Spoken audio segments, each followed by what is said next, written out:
welcome back.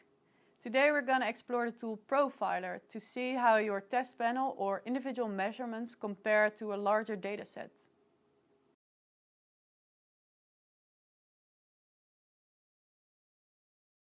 Let's open the Profiler tool. Take your time to scan through the introduction and let's go to the tool. Profiler can be used to compare a test panel or the data of one persona to a population. First of all, we need to select a population.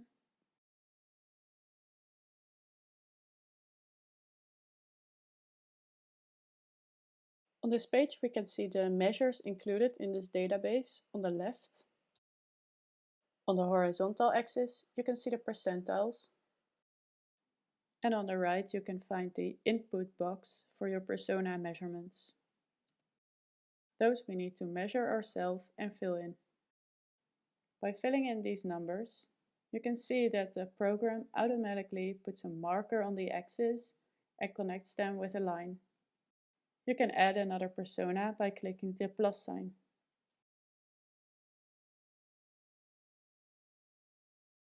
The measurement list on the left is there by default.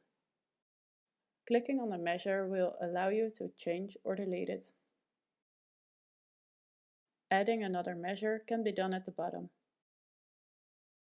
Similar to the ellipse tool, this image can again be downloaded as an SVG or PNG.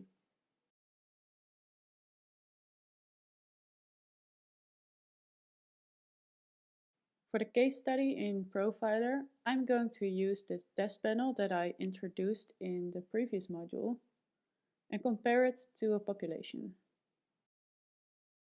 For that, I'm going to select the same population in the age range of 31 to 66.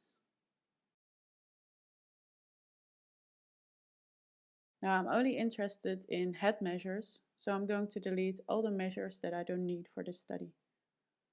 So I'm going to leave head circumference, and I'm adding head breadth and head depth. Now I'm going to add the measurements of my 4 different subjects as 4 different personas.